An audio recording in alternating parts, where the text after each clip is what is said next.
दोलखा जिल्लामा एउटा मेलुङ भन्ने गाउँपालिका छ। त्यो मेलुङ गाउँपालिकाको वडा नम्बर 3 बाट मात्रै वर्षमा 5 करोडको आलु फल्छ। 5 करोड्सको। पुरा मेलुङबाट होइन। मेलुङ गाउँपालिकाको 3 नम्बर वडाबाट मात्रै। र यो 3 नम्बर वडाको अध्यक्ष हुनुहुन्छ मिस्टर बसन्त तामाङ लामाजी। उहाँ एउटा सक्सेसफुल बिजनेसम्यान पनि हो। नेपालमै केही गर्न सकिन्छ भनेर चाहिँ उहाँलाई लिएर म अर्को भिडियो पनि बनाउँदैछु।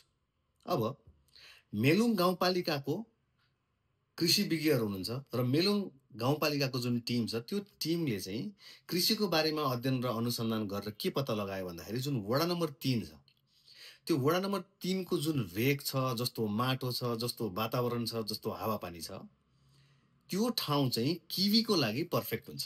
दोलखामा अरू ठाउँमा पनि किवी फलेको छ र मेलुङ गाउँपालिकाको वडा नम्बर 3 मा चाहिँ किवीको चाहिँ पछि ठुलो भविष्य छ भन्ने खालको कुरा पत्ता लाग्यो। र यसले गर्दाखेरि यो एकचोटि रोपिसकेपछि फल्छ। किसानलाई आलु रोपेर जति दुःख हुन्छ र जति पैसा हुन्छ त्यो भन्दा बढी त किवी रोपेर सुख पनि हुने हो, पैसा नि बढी आउने हो भनेर चाहिँ वडा नम्बर 3 लाई चाहिँ किवीको पकेट क्षेत्र चाहिँ घोषणा गरेको छ मेलुङ गाउँपालिकाले।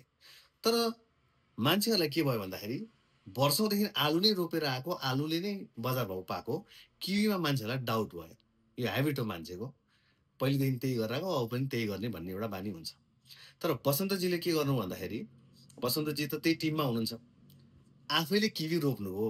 आफैले किवी रोपेर अलिकति ठुलो भइसकेपछि त्यो गाउँमा एउटा परिवर्तन के आयो भन्दाखेरि वडा अध्यक्षले त नबुझिकन किवी रोपेन होला नि त। अस्ति नै हामीलाई त भन्दै हुनुहुन्थ्यो। अब आफैले लगायो भनेपछि यो ठिक हो भनेर अब त्यहाँनिर किवी कल्चरको स्टार्ट भएको छ।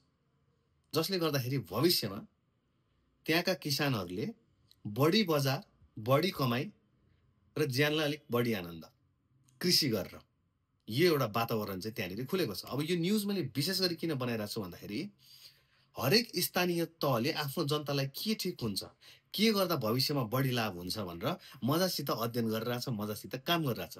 तर मिडिया म्यानिपुलेसनले के भइरहेछ भन्दाखेरि हामी 2-4 वटा पालिकाका समाचार मात्र यो कानले सुन्न पाउँछौँ।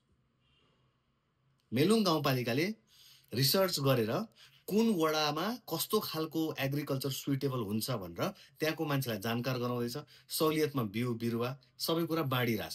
तर यस्ता राम्रा कुराहरू हामी थाहा पाउँदैनौँ। त्यो दुर्भाग्यको कुरा हो। सो मिडिया म्यानिपुलेसनबाट बचौँ।